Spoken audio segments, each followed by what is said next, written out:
샬롬, 한 주간 평안하셨습니까? 오늘도 토라 포션 출애굽기 묵상 도와드리기 위해서 마이크를 켰습니다. 한국은 많이 추우시죠? 저도 곧 이제 귀국합니다. 여기서 섬김 마무리 잘 하고 이제 들어가서 뵙겠습니다. 제가 기도하고 오늘 토라 포션 이트로 이 부분 시작하겠습니다. 바룩 아타 아도나이 엘로헤이누 멜렉 하올람, 온 우주의 왕이신 주님을 송축합니다. 아슈엘 키드샤누 베미츠부타브 베츠바늘라소크 베드브레이 토라. 우리를 말씀으로 거룩하게 구별하시고 토라의 말씀으로 빠져들게 하시는 주님을 찬양합니다. 주님 우리에게 지혜와 계시형을 허락하여 주사 하나님의 말씀을 깨달아 알 수 있는 놀라운 특권을 허락하여 주십시오. 거룩하신 우리 주님의 이름으로 기도하였습니다. 아멘. 출애굽기 18장부터 20장까지의 부분은 이트로입니다. 이트로. 모세의 장인의 이름이죠. 18장 1절에 보면 모세의 장인이며 미디안 제사장인 이드로가 하나님이 모세에게와 자기 백성 이스라엘에게 하신 일, 곧 여호와께서 이스라엘을 애굽에서 인도하여 내신 모든 일을 들으니라 라는 말씀으로 시작합니다. 모세의 장인 이드로, 자기 사위에게 축복의 통로가 됐죠. 누군가에게 축복이 되어주는 인생의 표상이 바로 이드로입니다. 여러분도 이렇게 누군가에게 축복이 되는 삶을 살고 계시죠? 나중에 저희 주변 사람들에게 당신은 정말 우리들의 축복이었습니다. 우리 가정의 축복이었고, 우리 직장의 축복이었고, 우리 교회의 축복이었고, 우리 세대의 축복이었고, 우리나라의 축복이었습니다. 라고 평가되는 그 사람들의 꼭 여러분의 이름이 들어가길 축복합니다. 믿음과 지혜의 사람 이드로입니다. 여기 보면 사실은 하나님의 사람의 특징이 이드로를 통해서 나타나는데 초대교회 일곱 집사들도 사실 성령과 지혜가 충만한 하나님의 사람들이었죠. 성령이 믿음의 영역이라면 지혜는 실력입니다. 물론 이것도 하나님 주시는 거죠. 그러나 부단히 이 땅에서 노력하고 통찰력을 기르고 또 실력을 기르는 또 그런 노력도 저희가 게으르지 않게 해야겠습니다. 이번 이드로 토라 포션에는 이스라엘 백성의 사법 제도가 확립이 되고 또 우리가 십계명으로 알고 있는 하나님의 언약이 주어진 아주 놀라운 부분입니다. 10개의 말씀들이라고 되어 있는 십계명 이 부분과 이제 이 뒷부분으로 되는 정말 언약 백성으로 서는 노예가 아니라 언약 백성으로 서는 하나님의 백성의 역사가 기록되어 있습니다. 여러분 성경이 언급하는 이방인 제사장들이 있는데요. 성경이 언급하는 이방인 제사장 중에 이드로가 세 번째입니다. 첫 번째 이방인 제사장은 누굽니까? 전쟁 포로로 끌려가던 롯을 구해 돌아온 아브라함에게 복을 빌어주었던 멜기세덱입니다. 창세기 14장에 나오죠. 두 번째 이방인 제사장은 요셉의 장인이었던 온의 제사장 보디베라였습니다. 창세기 41장에 나오죠. 그리고 이제 세 번째 이방인 제사장은 이드로입니다. 여러분 이방인 중에서도 주의 백성을 축복하는 사람이 있었다는 사실을 분명히 여기서 말해주고 있습니다. 이드로, 예테르라는 단어에서 파생된 단어인데요. 예테르 히브리어는요, 남은 자, 유익하다, 탁월하다 이런 뜻이 있습니다. 하나님께서 예테르라는 이 단어에서 이트로라고 바꿔주었다고 또 유대 전승에는 기록되어 있더라고요. 그래서 그 이트로의 뜻을 보면 그 이름의 글자 히브리어 끝에 보면 바브가 들어있어요. 바브. 이트로의 본명이 사실은 르웨일인데 십보라는 그를 호밥이라고 부르기도 하고 합니다. 어떻게 이방인 제사장이 여호와 하나님께 제사를 지낼 수 있을까요? 이번 토라 포션에서 이 비밀들이 좀 풀어집니다. 이드로가 이제 모세를 통하여서 이 모든 일을 듣죠. 이때 모세의 장인 이드로가 모세가 돌려보냈던 그의 아내 십보라, 그의 두 아들 게르솜과 엘리에셀을 다 데리고 오고 모세가 이제 그 말을 듣고 장인을 맞아 절하고 입 맞추고 서로 문안하고 함께 장막에 들어갑니다. 가족들이 오래 떨어져 있는 것이 좋지 않다고 생각한 장인 또 노인의 지혜가 여기에 있습니다. 여호와께서 애굽의 모든 신들을 치신 크신 하나님에 대한 일들을 듣고 크게 기뻐하죠. 9절에 보면 이드로가 여호와께서 이스라엘에 큰 은혜를 베푸사 애굽 사람의 손에서 구원하심을 기뻐했습니다. 그렇죠. 그 당시 제사장이었기 때문에 애굽의 신이 얼마나 크고 광대하고 또 강력했는지를 알았을 겁니다. 근데 그런 애굽의 신들, 그 당시 세계 최강대국의 또 신들도 최고로 강한 이런 신들을 심판하신 걸 듣고 이드로는 기뻐하죠. 그래서 막 찬송합니다. 막 기뻐하고 여호와를 찬송하리로다라고 외치죠. 너희를 애굽 사람의 손에서와 바로의 손에서 건져내시고 백성을 애굽 사람의 손 아래서 건지셨도다. 그리고 11절에 이제 내가 알았도다.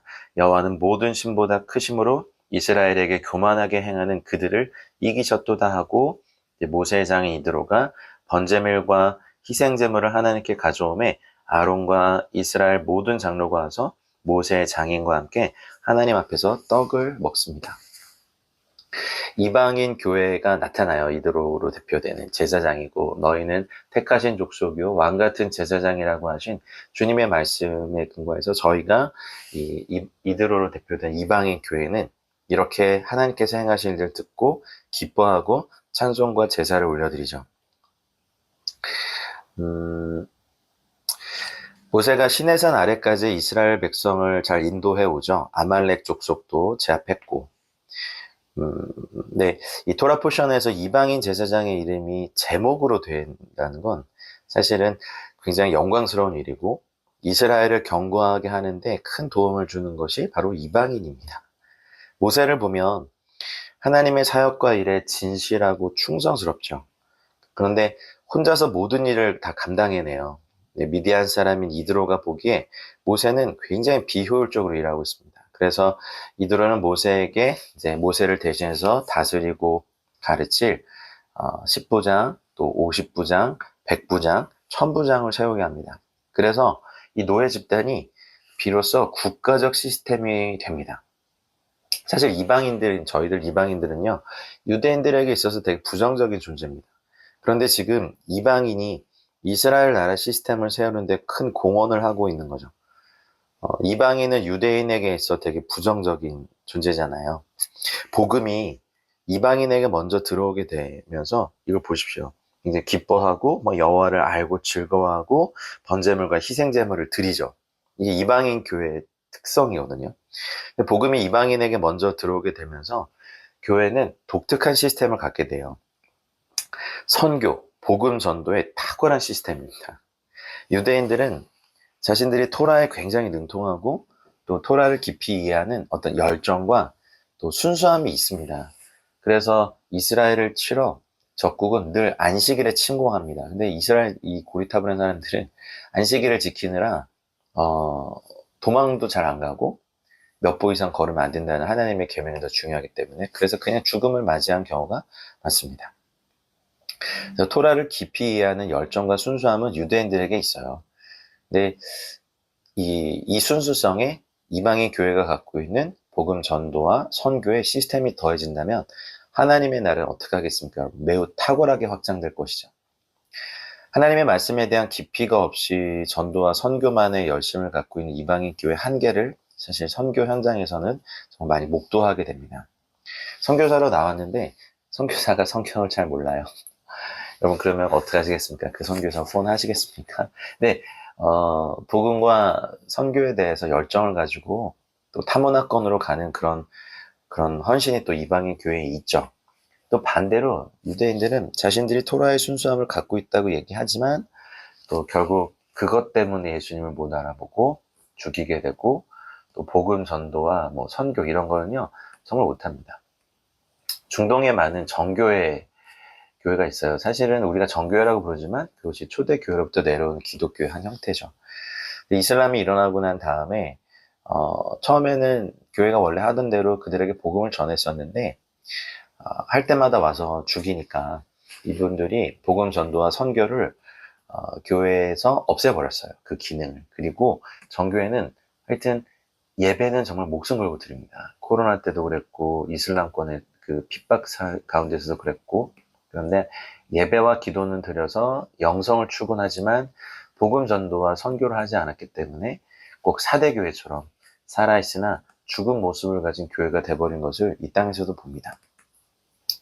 그래서 이 출애굽기 18장, 19장, 20장의 이 트로, 이 부분은 유대인들과 또 이방인들의 같이 하는 동역이 얼마나 큰 어떤 시너지를 낼 수 있는지를 보여주고 있습니다.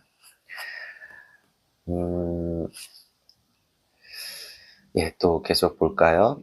아들들의 이름이 게르솜과 엘리에셀이죠. 거기서 나그네가 되었다라고 하는 게르솜, 그런데 이건 이제 과거 애굽에서의 이스라엘의 상태들이죠. 엘리에셀은 이제 나의 하나님은 도움이시다.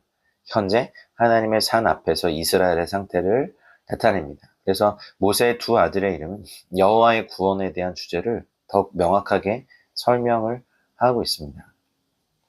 그래서 어쨌든 이 장인 이드로를 만나고 아내를 얻고 아들들의 이름에 담긴 이 내용이 이스라엘 민족 전체의 삶에 실현됐습니다. 이방 땅에서 계기되었다는 탄식이 첫째 아들의 이름, 그럼에도 하나님께서 도우실 것이라는 희망이 둘째 아들의 이름이 되었고, 하나님께서는 이것을 이루어주셨죠. 5절에 아까도 읽었지만 이제 모세가 하나님의 산에 진친 곳, 이제 하나님의 산 보니까 하 엘로힘, 이제 신의 산 또는 호렙산이라고 되어 있는 이 산에 진을 치죠. 헤어졌던 모세의 가족들이 다시 회오한 곳이 하나님의 산입니다. 유대인과 이방인이 다시 만나는 곳은 여호와의 전, 여호와의 산, 또 구원의 소식이 전파되는 하나님의 통치가 있는 거룩한 산에서 저희가 또 궁극적으로 만나게 될 것입니다. 복음은 이전에 흩어졌던 모세와 가족들을 서로 만나도록 이끈 것처럼 또 흩어졌던 하나님의 백성들을 하나로 엮어주는 능력이 있습니다. 여호와께서 이스라엘을 위하여 바로와 애굽 사람에게 행하신 모든 일, 길에서 그들이 당한 고난들, 여호와께서 그들을 구원하신 일들을 이제 다 장인에게 다 말하죠. 저희들이 그러한 것처럼 하나님의 그 백성들 가운데 행하신 일에 대한 보고를 들은 후에 기뻐했죠. 여호와를 찬송하죠. 10절에. 바로 그 야훼, 여호와를 찬송하리로다. 여호와는 복이 있다. 이들의 찬양이, 신앙의 고백이 여기서 들어집니다. 그리고 놀라운 고백을 합니다. 11절에 이제 내가 알았도다. 야다티 이렇게 되어 있네요. 이게 참 놀라워요. 하나님에 대한 배움이 있었어요. 이들은 이방인인데 또한 하나님을 알아가기를 기뻐했던 사람이죠. 하나님을 알아가는 이 이드로의 감격이 여기 짧은 절이지만 여기에 담겨 있습니다. 저희 그리스도인들은 한평생 하나님을 알아가는 사람들이지 않습니까? 그래서 한평생 하나님을 알아갈 때 이제 내가 알았다, 기뻐한다. 나의 전 인생의 전 시간과 존재가 기도와 말씀으로 또 성령으로 하나님과 인카운트 되면서 부딪히면서 하나님을 알아가는 감격, 이것이 우리 인생의 가장 큰 축복 아니겠습니까? 토라포션 함께 하신 여러분들 모두에게 이런 은혜가 있길 바랍니다. 출애굽기 앞부분에 이방인 바로 왕은 모세를 통해서 여호와에 대해 들었지만 나는 여호와를 알지 못한다 라고 불신한 거에 반대로 이방인 이드로는 모세의 간증을 듣고 여호와께서 구원의 하나님이심을 이제 내가 알았다. 모든 신보다 크신 분을 내가 알았다. 이스라엘에게 교만하게 행하는 그들을 이기셨다. 이렇게 고백하는 것이 이방인 신자들, 저희들의 또 고백일 줄 믿습니다. 그래서 번제물과 희생물을 하나님께 가져오죠. 예배를 드릴 줄 알았던 사람입니다. 할렐루야. 여러분도 예배를 드릴 줄 아시죠? 하나님의 구원에 대한 고백, 신앙, 이게 예배를 통해서 절정에 이르죠. 번제는 제단에서 다 태워서 드리는 제사죠. 또 희생제는 한 부분은 제사로 드리고 나머지는 제1식사에서 먹는 제사죠. 그래서 희생제는 제사 후에 제2식사를 하는 걸 포함하기 때문에 이드로는 희생제사를 드린 후에 하나님 앞에서 식사를 했습니다. 그래서 아론과 이스라엘 모든 장로가 와서 모세의 장인과 함께 하나님 앞에서 떡을 먹으니라. 이거 뭔가의 예표인 걸 눈치챘습니까? 나중에 천국의 혼인잔치에서 지금도 그리하죠. 이제 유대인도 아니고 헬라인도 아니고 오직 예수 그리스도 안에서 한 세 사람이 된 사람들이 주님의 나라에 들어가 하나님의 존전 앞에서 한 상에 둘러앉아서 먹고 마시고 즐거워하고 하나님을 예배하는 것. 천국의 예표입니다. 할렐루야. 둘로 하나를 만드사 원수된 것, 곧 중간에 막힌 담을 자기 육체로 깨뜨리신 분의 역사가 여기에도 나타나 있습니다. 누구십니까? 나중에 우리 구주 예수 그리스도의 십자가의 그 놀라운 사역으로 완성하시죠. 그래서 이 출애굽기 18장 1절에서 12절은 이제 시내산에 도착하기까지의 이스라엘 여정, 이제 하나님의 구원이시다. 이걸로 딱 마무리를 하고 이제 13절부터 이제 다른 주제로 시작이 됩니다. 이렇게 사회를 보니까 재판하느라 앉아있고 백성은 아침부터 저녁까지 모세 곁에 서서 이걸 홀로 다 감당하는 걸 이제 이드로가 봐요. 그래서 이제 조언을 하죠. 아까 말씀드린 것처럼. 근데 모세가 이게 어찌된 일이냐? 왜 너 혼자 다 하냐? 그러니까 모세가 15절에 그렇게 말하죠. 백성이 하나님께 물으려고 내게로 옴이라.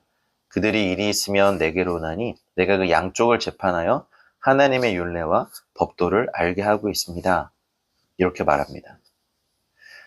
여기에 이제 사법제도의 목표가 이렇게 보이는데, 하나님의 정의, 하나님께서 옳다 하신 율례와 법도의 기준에서 판결해야 되는 것들을 이렇게 하는 것이 이제 사법제도의 기원입니다.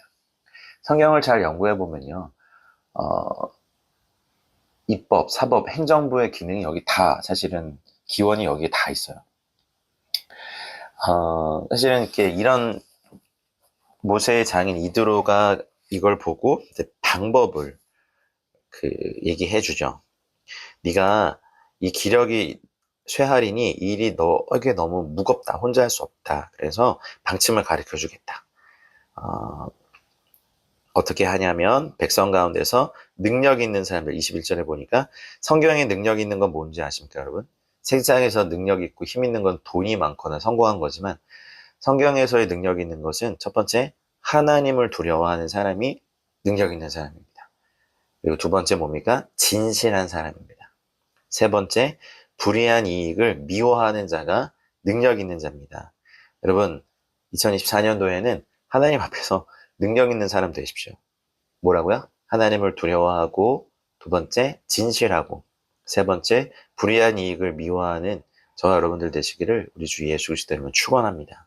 그럼 그 사람들이 이제 때를 따라 백성을 재판하게 하고 큰 일만 네가 재판해라 라고 해서 이 일을 조언을 하죠.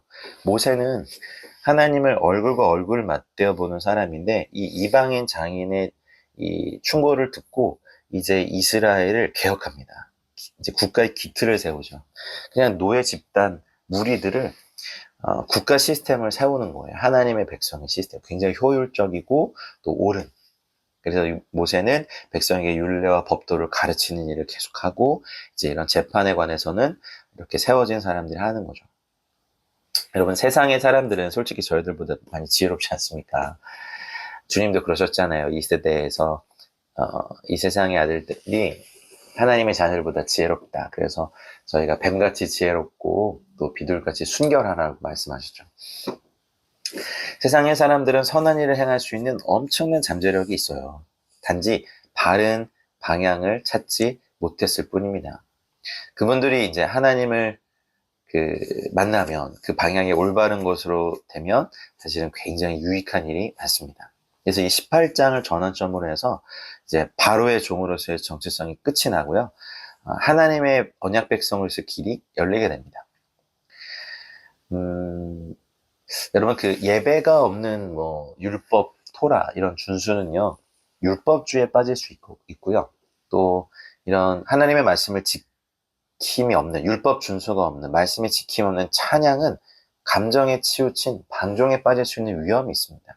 그래서 막 예배 인도자들이 아니면 예배 사역자들이 하나님을 두려움이 없이 또 말씀 사역자들이 그렇게 죄에 빠지는 것은 사실 두 가지 기능이 다 있어야, 두 가지의 모습이 다 있어야 우리의 삶이 완전해집니다. 그래서 이 출애굽기 18장은 이스라엘과 세계가 만나고 이제 연합해서 하나님을 예배하고, 할렐루야. 그리고 그 하나님의 율례와 법도를 따르는 이 세상을 만들어가야 될 이념을 제공해 주는 거예요. 시내산에서의 사건을 다시 이제 미리 준비합니다. 하나님과 또 하나님의 백성이 돼서 하나님의 법을 지키고 살아갈 때 세계를 품을 수 있는 길이 열립니다. 믿으십니까? 아멘이시죠? 사실 하나님의 백성이 하나님의 말씀만 바르게 지키며 살아가도 세상을 하나님의 품으로 이끌 수 있는 길이 열릴 줄 믿습니다. 아멘입니다. 이제 그 18장의 후반부로 가면요. 구원이나 건짐이란 뭐 이런 단어는 등장하지 않고요. 이제 이스라엘이 하나님의 그 율례와 법도 아래 걸어가야 되는 재판 이런 단어를 쓰시고 이제 애굽으로부터의 구원이란 대주제는 끝났어요. 이제부터 하나님의 백성이 해야 될 것은 이스라엘에게 새로운 주제예요. 하나님의 율례와 계명을 배우고 또 지키는 거예요. 그래서 이드로가 이방인이라는 사실은 이제 하나님 백성에게 신앙에 큰 도전을 주고 있는 게 맞아요. 이제 18장은 구원의 은혜, 우리가 받은 구원의 은혜와 하나님의 말씀을 지키는 삶, 이 두 가지의 조화를 강조합니다. 우리가 받은 은혜의 감격 안에만 있는 것이 아니라 이제는 하나님의 말씀을 어떻게 지키며 살아가는 것을 배우는 바로 그 분기점에 있죠. 그래서 출애굽기의 중심은요, 19장에서 24장이거든요. 그래서 그것을 향한 전환점을 제공하는 게 18장입니다. 그래서 과거, 하나님의 구원 역사를 바탕으로 미래, 하나님의 말씀을 따르는 삶을 바라보는 현재 이스라엘, 예배하는 백성을 세우고 있는 겁니다. 그래서 이 진심으로 이스라엘을 축복하는 열린 교회의 전형을 이드로가 보여주고 있는 거예요. 열방의 교회들은 이스라엘을 복되게 해야 됩니다. 여러분, 미디어가 말하는 중동과 이스라엘의 생각을 갖지 마시고요. 하나님의 말씀이 어떻게 말하고 있는지를 가지고 이스라엘과 중동 땅을 바라보시길 바랍니다. 기도도 그렇게 해야 됩니다. 그래서 하나님께서는 예테르, 아까 말씀드린 그것처럼 열방의 교회들을 탁월하게 하셨고요. 이스라엘을 유익하게 하시길 원하세요. 그래서 이드로는 이제 진심으로 이스라엘 축복하는 열린 교회의 전형입니다. 시편 122편 6절처럼 예루살렘을 위하여 평안을 구하라. 예루살렘을 사랑하는 자는 형통하리로다 라고 말하고 있습니다. 그래서 열방의 교회들, 저희들은 먼저 복음을 받은 자로서 이제 토라를 맡은 이스라엘을 축복할 수 있어야 됩니다. 교회와 이스라엘은 분리될 수 없거든요. 그래서 주님께서는 열방의 이드로들을 사용하셔서 또 이스라엘을 견고하게 할 사명을 감당시키실 겁니다. 재판, 샤파트, 이걸 통해서 이루어져야 될 미시파트, 정의와 하나님의 뜻을 이루는 것에 대한 이 말로 18장의 후반부가 시작이 됩니다.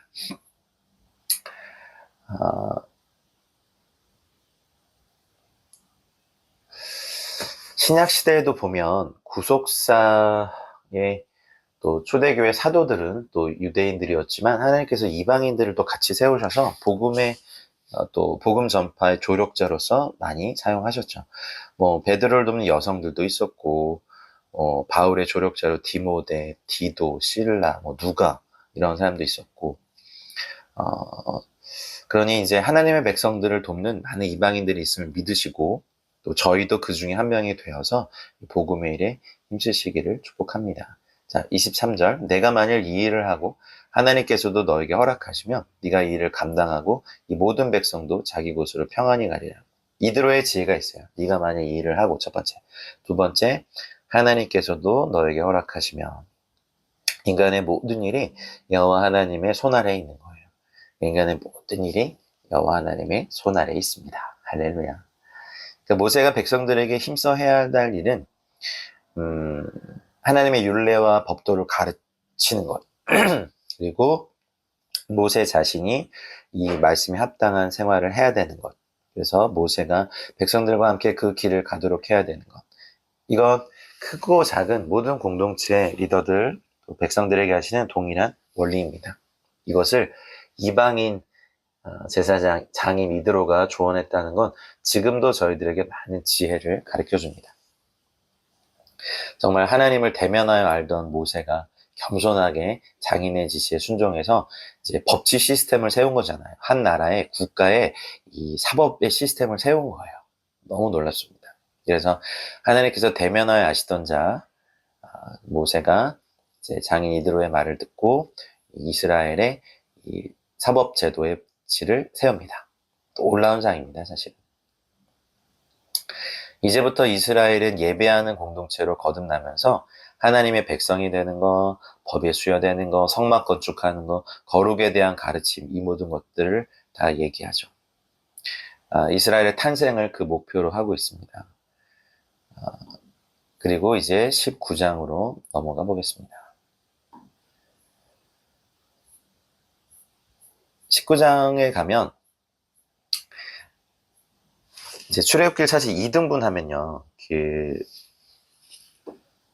시내산 언약을 정점으로 이제 1장에서 18장까지는 출애굽하고 또 이렇게 떠돌았던 것. 그리고 19장부터 40장은요. 십계명과 율법에 관한 기록입니다.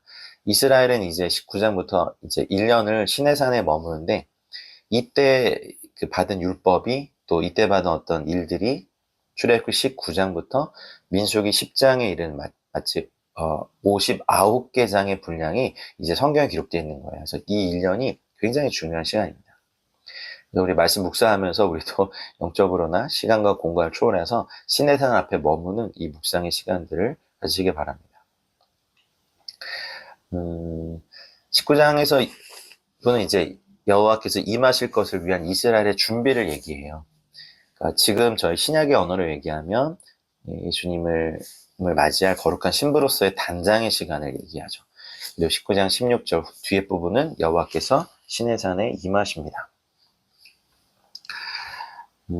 새로운 달을 이제 시작을 합니다. 시반월 1일에 신의 광야에 진을 치고 이제 르비딤에서 신의 광야로 왔죠. 이제 율법, 토라 하나님의 말씀을 주신 하나님과의 여정, 그리고 하나님과 백성 사이에 생생하고도 역동적인 관계가 이제부터 19장부터 펼쳐집니다.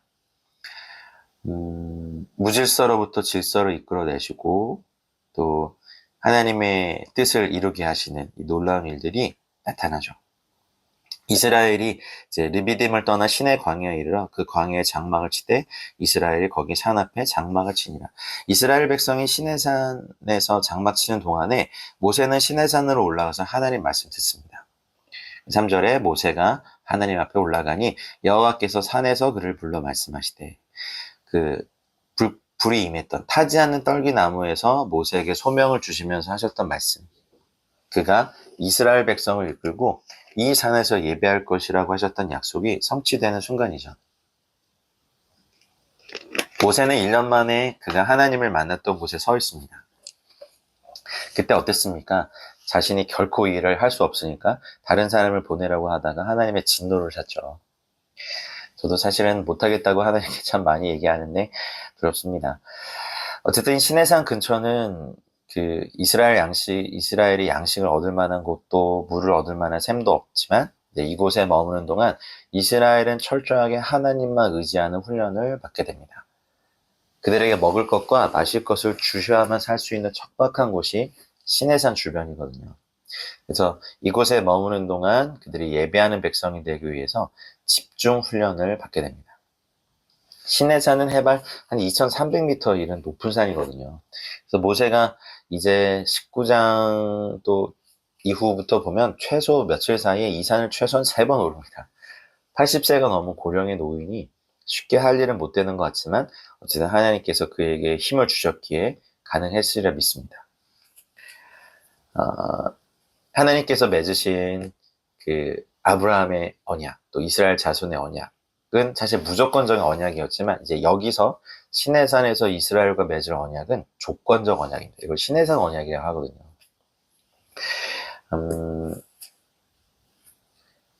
주님께서 이제 말씀하세요. 가서 이스라엘 자손에 말하라.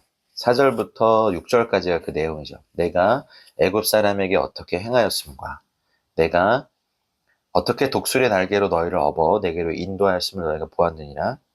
세계가 다 내게 속하였나니 너희가 내 말을 듣고 잘 듣고 내 언약을 지키면 너희는 모든 민족 중에서 내 소유가 되겠고 너희가 내게 대하여 제사장 나라가 되며 거룩한 백성이 되리라. 너는 이 말을 이스라엘 자손에게 전할지니라. 새 언약이에요. 시내산 사건은 사실은 결혼 사건이고 예레미야서 31장 31절로 34절에 새 언약이 나오는데 이것은 거의 결혼이에요. 내가 그들과 언약을 맺고 그들의 남편이 되었어도 언약을 깨뜨렸다. 이 시내산 사건은 결혼식을 올린 거거든요. 피조물에 불과한 이스라엘 나라를 선택하셔서 결혼식을 올린 건 지극히 큰 은혜가 아닐 수 없죠. 여러분, 성경은요, 진노와 공의도 나타났지만 그것보다 더 큰 분량으로 불같은 사랑으로 이스라엘을 추적해 오신 이야기로 가득 찬 책입니다. 시내산에서 하나님은요, 우리의 신랑이 되셨습니다. 할렐루야. 그래서 율법이 주어진 동기는 바로 사랑 때문이죠. 세계가 다 내게 속하였나니 너희가 내 말을 잘 듣고 내 언약을 지키면 너희는 모든 민족 중에서 내 소유 세굴라가 되겠고 너희가 내게 대하여 제사장 나라가 되며 거룩한 백성이 되리라. 너는 이 말을 이스라엘 자손에게 전할지니라. 언약의 기초는요, 하나님의 은혜, 하나님의 사랑이라고 할 수 있습니다. 독수리는 이제 여러 가지 이유로 성경 저자들을 감동시키거든요. 이제 펼쳐진 독수리의 거대한 날개에 이제 새끼를 등에 태우고, 이렇게 나는 세심하고 보호 본능이 강한 모성애가 있는 새예요. 근데 이렇게 떨어뜨려 본답니다. 근데 날지 못하면 이제 그 마지막에 다시 새끼를 낚아채서 자기 날개 위에 태워서 날개 하는 것들을 가리키는 독수리죠. 자신의 강한 날개 위에 태우는 것. 그래서 세계가 다 여호와께 속하였습니다. 아멘. 네, 사실 여기 19장 5절에 언약이란 베리트라는 단어가 처음으로 사용됩니다. 세계가 다 내게 속하였으니 너희가 내 말을 잘 듣고 내 언약을 지키면, 언약을 지킨다는 건 어쨌든 본질적으로 하나님의 말씀에 순종하는 것과 동일합니다. 내 소유, 세굴라, 특별한 소유, 값비싼 보물, 또 신부를 가리키는 표현이거든요. 가나안 지방의 문헌에 보면 세굴라는요, 다른 백성을 정복한 왕이 전쟁에서 획득한 물건들 중에 가장 값비싸고 특별한 물건을 가리킬 때 쓰는 말이 세굴라였습니다. 그래서 이 세굴라는요, 왕들이 전리품들과 함께 창고에 두지 않고 왕이 자신의 침실에 두어서 매일 보며 특별한 보호 아래 있게 한 것이 세굴라입니다. 그래서 세굴라의 기본형은요, 싸굴인데 이건 닫다, 이런 뜻이죠. 그래서 누구도 훔쳐가지 못하게 보호하는 그런 내 소유, 세굴라가 될 것이다. 그래서 이스라엘은 만왕의 왕이신 하나님께서 모든 열방 가운데서 특별한 소유를 취하시고 아주 소중하게 다루신 존재, 세굴라입니다. 여러분은 보배로운 백성이고 주님의 특별한 소유입니다. 그런 말씀이 여러 개 나오죠. 신명기 26장 18절에도 여호와께서 너에게 말씀하신 대로 오늘 너를 그의 보배로운 백성이 되게 하시고 그의 모든 명령을 지키라 확언하셨다. 시편 135편 4절에도 여호와께서 자기를 위하여 야곱, 곧 이스라엘을 자기의 특별한 소유로 택하셨음이로다. 말라기서 3장 17절은요. 만군의 여호와가 이르노라. 내가 나의 정한 날에 그들로 나의 특별한 소유를 삼을 것이요. 또 사람이 자기를 섬기는 아들을 아낀같이 내가 그들을 아끼리라. 와우. 저희가 예수님 때문에 이런 존재가 됐습니다. 이 말씀 묵상하실 때 그런 내가 신부다, 세굴라다라는 정체성이 확 바뀌어서 절대로 빼앗기지 않으시길 바랍니다. 하나님께서 맺으신 언약의 특징들이 있어요. 영원하신 것, 그리고 변하지 않는 것, 그리고 점진성이 있어요. 점차 이렇게 확장되는 것, 그리고 대를 이어 계승하는 이런 성경의 언약의 특징들이 있거든요. 그래서 하나님과 맺은 언약은 영불변하시고 점점 발전되고 확장될 뿐 아니라 대대로 계승됩니다. 이런 언약의 특징들을 우리 마음에 잘 새기고 우리 자녀들에게도 말해줘야 될 것입니다. 몇 가지 예를 들어볼까요? 노아 언약 가장 먼저 맺으셨잖아요. 물로 멸하시지 않겠다. 그래서 이건 지금까지도 계속 유효하고, 아브라함 언약도 그렇고, 또 이스라엘 민족과 맺은 언약도 유효합니다. 하나님과 이스라엘이 맺은 언약은 끝났고, 이제는 하나님과 이방교회가 맺은 새 언약의 시대다라는 사상은 사실 엄청나게 오릅니다.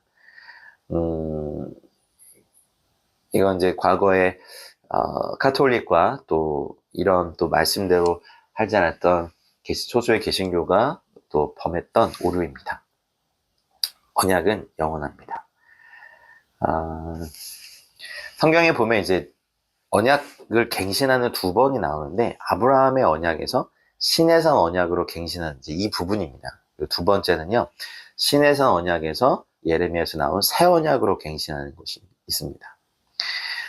좀 기억해 보시면 또 성경을 보시는 눈이 많이 열리실 겁니다. 근데 이렇게 하신 목적이 있대요. 제사장 나라, 맘레게 크코하님이네요. 맘레게 크코하님, 제사장 나라. 배회적 사명으로는 이제 이스라엘 나라는 백성 개개인이 모두 제사장이고, 전체적으로 보면 하나님께서 왕으로 다스리신 왕국이고, 참 감람나무에 접붙임 받은 우리 이방인 성도 모두 제사장들이죠. 그러면 제사장의 주된 역할은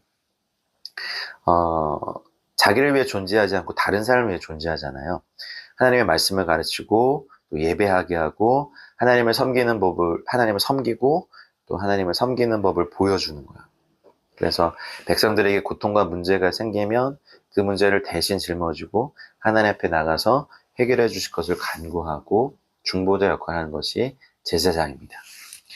그래서 베드로전서 2장 9절 말씀 잘 알고 계시죠? 너희는 택하신 족속이요 왕 같은 제사장들이요 거룩한 나라요 그의 소유가 된 백성이니 이는 너희를 어두운 데서 불러내어 그의 기이한 빛에 들어가게 하시니에 아름다운 덕을 선포하게 하려 하심이라. 아멘. 이게 저희의 정체성입니다. 이 출애굽기 19장의 언약을 이제 베드로도 알고 있었기 때문에 제 베드로의 서신을 통하여서 이방인 성도들 또한 이제 예수아를 주님으로 믿는 모든 사람들이 바로 이런 부르심이 있다라는 것을 토라와 연결해서 말씀한 거죠. 이게 대외적 사명이라면 대내적 사명, 거룩한 백성, 고이 가도시, 하나님만을 섬기도록 부름받고 이제 거룩을 잃어버리지 않고 살아내는 거룩한 나라, 이렇게 구별된 삶을 사는 나라, 이것이 하나님을 향한 사명입니다. 세상을 향해서 제사장 나라가 되는 것, 그리고 주님께 대해서는 거룩한 백성이 되는 것, 이것이 이스라엘, 그리고 하나님의 백성의 사명입니다. 그래서 백성에게 말했더니 일제히 응답해서 여호와께서 명령하신 대로 우리가 다 행하리이다. 모세가 백성의 말을 여호와께 전합니다. 이제 빽빽한 구름 가운데 임하는 것은 이제 모세를 위함이고, 이제 주님께서 시내산에 임하실 것인데 그걸 준비하라고 말씀해 주세요. 셋째 날을 기다리게 하라. 셋째 날에 나 여호와가 온 백성의 목전에서 시내산에 강림할 것이니 거기에 오르면 이제 죽임을 당할 것이다. 그리고 옷을 깨끗이 빨고 셋째 날을 기다리고 또 여인을 가까이 하지 마는 것에 대해서도 말합니다. 이제 새로운 법으로 들어가기 위해서 성화되는 것을 얘기한 걸 나타내고요. 정결함의 의식이죠. 이미 그 죽음의 단계를 통과한 모세가 하나님이 계셨던 산에 설 수 있게 됐습니다. 모세는 이미 정결해졌죠. 이제 하나님과 성도 사이에는 다른 사람들은 알지 못하는 많은 일들이 일어나죠. 여러분도 그러하시죠. 이제 길게 보면 이제 주님이 다시 오실 때를 기다리는 신부의 단장도 얘기하고, 또 우리가 주님을 믿고 성화되어 가는, 또 우리 안에서 깨끗하게 해야 되는 것들을 가르치는 말씀을 받기 위한 정결함과 성함. 그래서 우리 안에 죄가 가득 차 있으면요, 또 옛사람의 습성이 가득 차 있으면 말씀이 잘 들리지가 않아요. 내 생각과 내가 행했던 죄가 하나님의 말씀이 들어올 자리를 방해하고 있거든요. 그래서 그런 것들을 우리도 정결케 하고 또 성령께서도 정결케 하시죠. 이거를 말씀하신 겁니다. 옷을 빠는 것, 그리고 몸을 깨끗이 씻는 것, 이것이 결국에는 결혼식을 준비한 거예요. 그 결혼식 전에 굉장히 깨끗하게 뭐 마사지도 받으시고 뭐 화장도 받으시고 뭐 그런 거 있으시죠? 그러니 인간이 하는 결혼도 그래야 할 텐데 하나님께서 이스라엘 백성과 맺으실 이 언약은 정말 놀라운 은혜가 있는 거죠.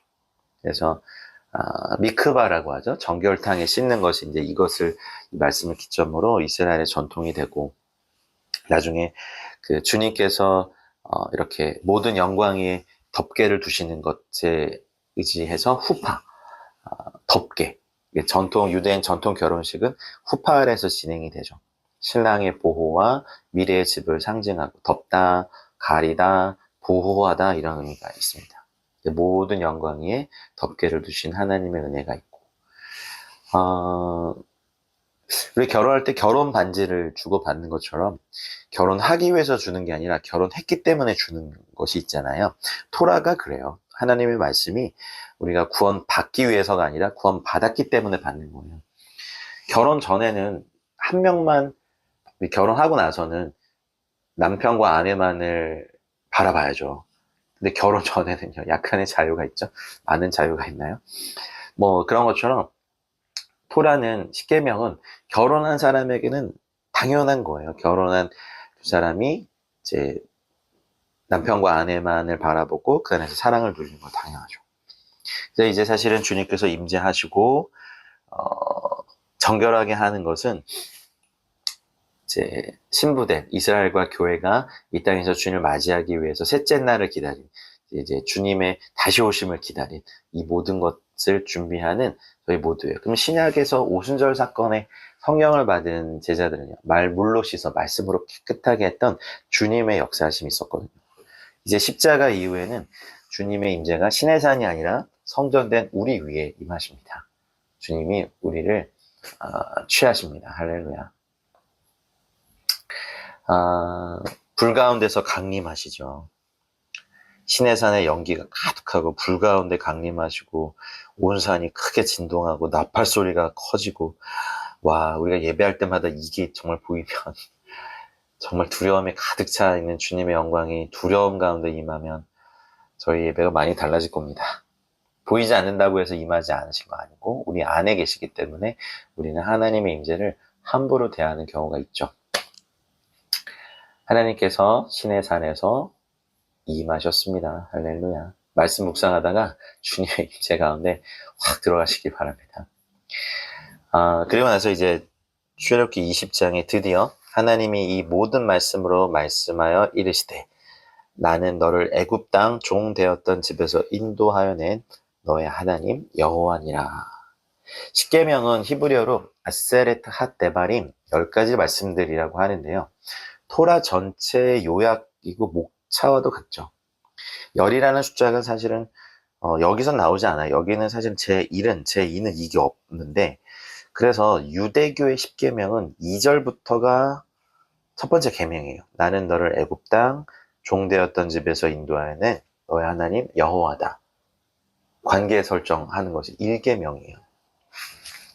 저희는 너는 나 외에는 다른 신들을 내게 두지 마라. 제1은 이란 요걸 첨가했죠. 근데 또 카톨릭은 뭐 마리아 뭐 성상 숭배 이런 걸 하도 했기 때문에 어떤 형상을 만들지 말라 이 계명을 십계명에서 빼버렸어요. 이건 가공할 만한 죄악이라고 저는 생각합니다. 이거는 정말 안 됩니다. 그래서 이 10가지의 계명, 10가지의 말씀들이 이제 요약이고, 이제 출애굽기 뒷부분에 나와 있는, 토라 전체에 나와 있는 계명들 다 세보면 613개의 계명이죠. 제가 그래서 그걸 이렇게 책자로도 만들어서 봤는데, 사실 10계명과 613개 계명은 본질적으로 하나입니다. 토라의 많은 계명들이 결국 10계명의 연장선상이거든요. 그래서 이 얘기를 이제 하기 시작하십니다. 10가지의 계명들. 마치 그 결혼 서약하는 거라고 생각하시면 돼요. 뭐, 신랑 누구는 신부 누구를 영원히 사랑하겠습니까? 그럼 네, 그러겠습니다. 대답하고, 뭐, 신부 누구 양은 또 신랑을 사랑하겠습니까? 라고 할 때 대답하는 것이 바로 이 결혼 서약과 같은 10계명이죠. 결혼한 사람이 당연히 다른 사람을 보지 않는 건 당연한 거죠. 하나님과 언약을 맺은 이스라엘 백성이 다른 신을 두지 않는 건 당연한 겁니다. 이건 결혼 관계이기 때문에 그렇습니다. 이걸 모르면 아니 왜 이렇게 노예에서 해방해 놓고 또 다른 이런 구속을 주느냐, 그냥 우리는 자유하고 싶다라고 하는 인본주의자들의 말에 속으시면 안 됩니다. 관계를 세우시고 언약을 세우시는 거거든요. 구원받은 백성들이 성령의 도우심을 통해서만 지킬 수 있는 법, 이것이 바로 율법, 토라고, 사랑과 또 특별히 정의, 공의, 이게 율법의 특징이죠. 공의 없이 사랑만 있으면 어떠시겠습니까, 여러분? 뭐 내가 원하는 사람과 다 바람피고 난 여보 사랑해 그러면 어떡하시겠어요? 공의가 빠진 사랑은 정말 부패하게 만들고, 또 반대로 사랑 없는 공의는요, 잘잘못만 따지고 뭐 실수만 막 징벌하고 그러면요, 그건 사람을 망가뜨리죠. 여튼 우리 하나님께서 말씀하신 건 부부관계 원약이기 때문에 사랑에 근거한 겁니다. 그리고 형상을 섬기지 말아라, 우상 숭배하지 마라, 그걸 절하지 마라, 난 그게 아니다. 그리고 나를 미워하는 자의 죄를 갚되 3, 4대까지 갚지만, 이렇게 하지만 주님을 사랑하고 계명을 지키는 자에겐 1000대까지 은혜를 베풀죠. 여러분, 하나님의 은혜가 죄를 압도합니다. 주님을 사랑하고 주님의 계명을 지키는 자에겐 1000대까지 은혜를 베푸십니다. 우와. 사실 우리 주님 오실 때까지 몇 대가 더 이 땅에서 우리 후손들의 삶이 지속될지 모르지만, 이제 적어도 이 토라 포션, 이 출애굽기 20장을 10가지 하나님의 말씀을 결혼의 언약으로 받아들인 여러분과 여러분 후손들은 1000대까지 은혜와 또 이 말씀의 진리를 누리며 또 그 나라에 이르시길 바랍니다. 할렐루야. 축복합니다. 그래서 십계명을 좀 말씀하세요. 나를 사랑하고 계명을 지키는 자에겐 1000대까지 은혜를 베풀고, 사랑하는 사람의 이름이니까 여호와의 이름을 만경대에 부르지 말고, 사랑하니까요. 그죠? 그래서 이 10가지 말씀들이 마태복음 5장에서의 산상수훈 통과하고, 주기도문, 우리 영적 체계를 세워주고, 저는 계시록의 7가지 복이 우리 신앙생활의 결론이 된다고 생각해요. 그 사실 이어지죠, 다. 주님께서도 계명들을 계실 때 말씀하셨고, 또 사도 요한은 요한일서 5장 2절로 3절에서 우리가 하나님을 사랑하고 그의 계명들을 지킬 때 이로써 우리가 하나님의 자녀 사랑하는 줄을 안다. 하나님을 사랑하는 것은 이것인데 우리가 그의 계명들을 지키는 것이고 그의 계명들은 무거운 것이 아니다라고 말씀하시죠. 마태복음 24장에서 주께서 말씀하셨죠. 말세가 되면 불법이 성행하고 사람들의 사랑이 식어진다고요. 불법과 사랑, 불법은 율법을 깨트리는 거거든요. 사랑이 식어지면 사람들은 율법을 못 지켜요. 여러분, 살인하는 것이 쉽습니까? 사랑하는 것이 쉽습니까? 그래서 주님께서 말씀하시고 사도들을 통해서도 계속 말씀하신 게, 피차 사랑의 빛 외에는 아무에게든지 아무 빛도 지지 말아라. 남을 사랑하는 자는 율법을 다 이루었다라고 말씀하시죠. 간음하지 말라, 살인하지 말라, 도덕질하지 말라, 탐내지 말라 한 것과 그 외에 다른 계명이 있을지라도 너의 이웃을 너의 자신과 같이 사랑하라 하신 그 말씀 가운데 다 들었다. 사랑을 이웃에게 악을 행하지 아니하나니 그러므로 사랑은 율법의 완성이니라. 제가 좋아하는 구절입니다. 로마서 13장 8절로 10절의 말씀입니다. 안식일을 기억하는 것, 이것도 사실 노예들은 쉴 수 없거든요. 국가적으로 보더라도 사회적인 약자들에 대한 엄청난 배려예요. 주인들은 쉬지만 노예들은 못 쉬게 하고 계속 일시키잖아요. 근데 이걸 강제로 하시면서 이때 생계를 위한 일이 아니라 영적인 일을 해라. 말씀을 배우고 예배하고 안식하고 보시기에 좋았더라. 가족과 시간을 같이 보내고 주님 예배하고. 근데 쉰다고 해서 무조건 가족이랑 시간을 같이 보는 게 아니라 예배가 그 안에 있어야 돼요, 여러분. 우리는 육의 정욕과 육의 욕구를 많이 채워봤잖아요. 막 고기도 엄청 먹어보고 맛있는 것도 많이 먹어보고. 근데 그게 쉬는 건가요? 잠깐의 기쁨은 있지만, 즐거움을 주지만 우리에게 안식을 줄 수는 없고. 여러분, 하나님을 예배함과 또 우리 안에 또 쉬는 놀라운 일들이 있길 바랍니다. 안식일은 아무 일도 하지 않고 그 날을 거룩하게 하신 하나님의 은혜 안에서 누리고 또 복되게 이 시간을 보내십시오. 그리고 부모를 공경하라. 보이지 않는 하나님을 사랑하고 공경하려면 보이는 부모님을 공경하는 건 당연한 거. 티르짜크, 살인하지 말아라.